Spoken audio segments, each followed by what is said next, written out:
Akbar, spesialis jantung dan pembuluh darah. Dan saat ini kita berada di ruang cath lab Rumah Sakit Murni Teguh. Sebentar lagi saya akan melakukan semacam prosedur yang disebut dengan angiografi koroner atau yang orang awam kenal dengan kateterisasi jantung. Angiografi koroner itu bukanlah operasi. Angiografi koroner adalah suatu tindakan invasif yang hanya memerlukan suatu tindikan di lengan ataupun paha untuk sebagai akses ke dalam ke jantung. Tindakan angiografi koroner ini bertujuan untuk melihat seberapa banyak dan seberapa persen penyempitan di pembuluh darah koroner jantung Anda.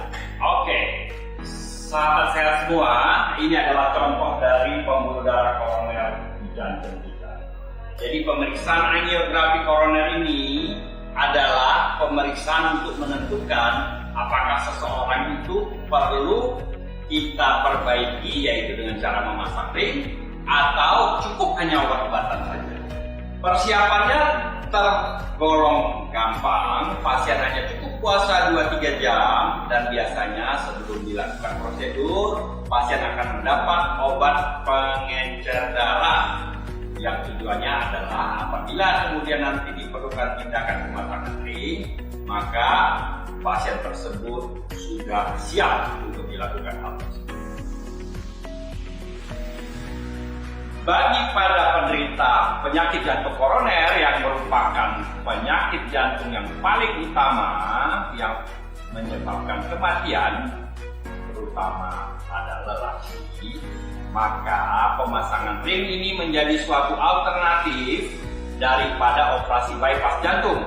Karena pada pemasangan ring itu prosesnya hanya boleh dikatakan one day care dan pasien bisa segera recovery atau mobilisasi. Beda dengan operasi jantung yang memerlukan waktu sampai berminggu. Penyakit jantung koroner adalah penyakit jantung yang disebabkan oleh multifaktorial. Jadi biasanya penyakit ini menyerang pada lelaki dan biasanya di atas 40 tahun dan kemudian disertai dengan faktor risiko. Jadi penyakit ini tidak disebabkan oleh satu hal tapi berbagai hal, makanya disebut faktor risiko.